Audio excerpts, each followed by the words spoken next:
Hi, Christy McLaughlin with WholeBeingRN.com. I'm so excited to talk to you today. We're playing a little catch up on some of our blog posts and trying to get ahead as fast as possible. And sometimes it's just easier for me to talk about it and show you, right? So today we're going to talk about carrier oils. And you probably have heard either me reference or someone else reference carrier oils. And you might be like, what the heck is that? Or can I use vegetable oil or whatever the question may be. So today we're going to talk about three really common carrier oils, and actually two of them are kind of the same, but I really want you to understand when the best time to use them is and sort of when it's okay to cheat the system, right? Okay, so you've probably heard of us talk about fractionated coconut oil, and this is fractionated coconut oil. You see how it's liquid and clear. So fractionated coconut oil stays liquid at room temperature. Now you take that in comparison to, y'all can see I like to shop at Costco. You can take that in comparison to coconut oil, right? So this is a coconut oil you keep in your kitchen. Maybe you cook with it. I cook with it all the time.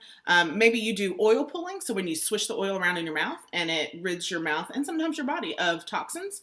And coconut oil, if I can get this open, coconut oil is solid at room temperature, unless it's the summertime in Texas, and around here coconut oil gets a little sloppy in the summertime as well. So when do you use those?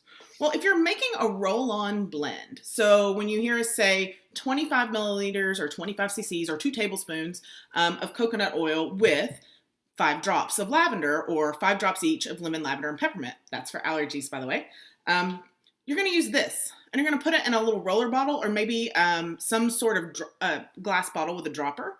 And it'll mix up, and that carrier oil actually helps those oils, the essential oils, pass through the skin and into your bloodstream, right? So when do you use this? Well, you can use this if you are, I use it when I put doTERRA's Digest Zen.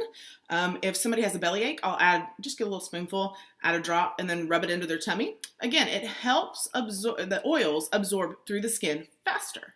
So that's a good time to use this. This is also really good for applying an essential oil to a cut or scrape or a burn, where it might hurt to put the pressure of using like a roll-on on there, or when, this is messy. So it can also be used when this is just too messy to handle, right?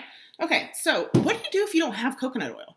You don't have to get on Amazon and wait for it to get there. You don't have to get on my doTERRA or WholeBeingRN.com and order your doTERRA fractionated coconut oil. What you can do is use, and again, you can see my affinity for Costco by my giant essential oil or giant olive oil, but you can also use olive oil. And there's really some real specific purposes for olive oil. Olive oil a lot of times is used when you're creating a blend that you need to go deep, right? And you might be thinking, well, I want everything to go deep. But for like a muscle ache, or if you have knee pain and you want to really have deep penetration of those oils through the skin and into the joint, or back pain, olive oil is really good for that. But you know what? Olive oil is also really good for if you just don't have any fractionated coconut oil. So you might be thinking, are there any oils that you shouldn't use? Well, you really don't want to use any oils that are petro oils. So stay away from Vaseline, stay away from baby oil, stay away from scented lotions and perfumes. You can use some really thick, really good unscented lotion or perfumes. I would also avoid vegetable oil, corn oil, canola oil. Olive oil is going to be better than that, but in a pinch, it's better than nothing, right?